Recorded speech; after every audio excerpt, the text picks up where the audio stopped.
All right, let's get the running back start, sits, and touchdown predictions going here. Fantasy football, week 15. Let's win. Okay, moving game by game. New York Jets versus the Baltimore Ravens. Le'Veon Bell is back. He's a start. I don't think he gets in the end zone this week against Baltimore. Mark Ingram is a start. I don't think he gets into the end zone against the Jets, and then I don't start any of the other running backs for either team.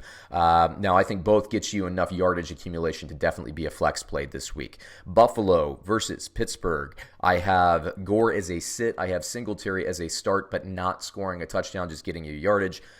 Pittsburgh, I have James Conner as a start and getting in the end zone. He's finally not on the injury report. How about that? Benny Snell, I have as a sit. Jalen Samuels also on the injury report, not a start either. Next game, we have Chicago versus Green Bay. I actually have both David Montgomery and Tariq Cohen as starts this week. That means David Montgomery gets you lower yardage, but into the end zone. Tariq Cohen, I think, gets you enough receptions to be interesting this week. Green Bay, I have Aaron Jones as a definite start, 1 to 2 touchdowns for him. For, Jamal Williams, I actually have him graded as a sit this week. Next game, Denver versus Kansas City. Both Denver running backs I have graded as starts. Royce Freeman can be had on a lot of people's waiver wire right now. And for, Phillip Lindsay, I have him getting in the end zone, 1 touchdown.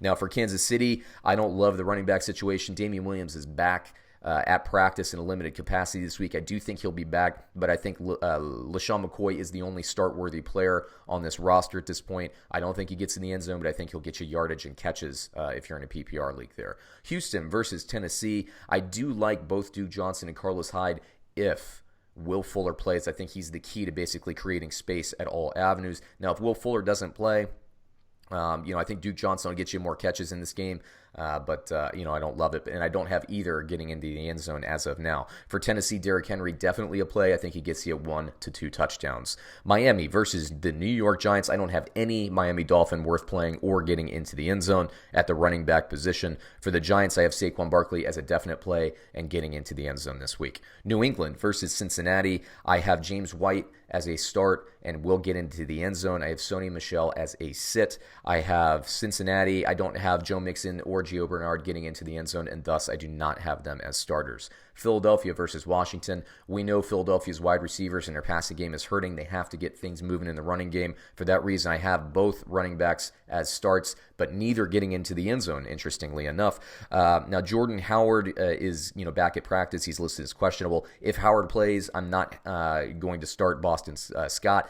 If Howard is out, I like Scott more. Miles Sanders, it's a start regardless. For Washington, I actually like Adrian Peterson. For volume, I don't think he'll get in the end zone, but I think he's start worthy, and then nobody else for Washington. Seattle versus Carolina here. So look, Seattle, Chris Carson, definitely a start and definitely getting into the end zone this week. For Detroit, I'm staying away from Bo Scarborough. I'm staying away from that whole running back cycle there for Detroit. I don't think they get into the end zone against Seattle. Cleveland versus, I missed one. Tampa Bay versus, no, I just talked about that. What am I talking about? Cleveland versus Arizona. Nick Chubb, I do have him as a definite start, although I'm sure Kareem Hunt will steal his touchdown, so you can start Kareem Hunt as well. Nick Chubb, I think, has a really nice game. Should get into the end zone, but like I said, Kareem Hunt is used a little bit more on the goal line, a little bit more than he should be in my opinion, so I think you can start Kareem Hunt as well, especially in touchdown-only leagues. Let's see, Arizona on the other side of that same matchup. Kenyon Drake is a yes and probably gets into the end zone. I'm down on David Johnson and Chase Edmonds, so no.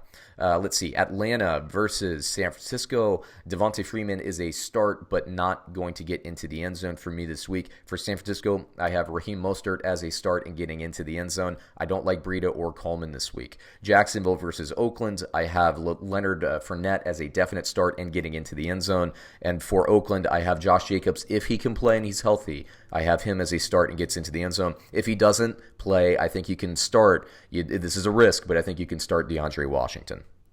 Let's see, the Rams versus the Cowboys. Finally, Todd Gurley's getting the amount of carries he should be getting. I think he's definitely worth a start here, and I think he will get into the end zone this week. Now, Malcolm Brown could take that carry away from the goal 1 yard line, which is driving me and Todd Gurley owners nuts. But Todd Gurley's the play. Malcolm Brown is a sit for me. Dallas, I think he starts Zeke, and I think he gets into the end zone.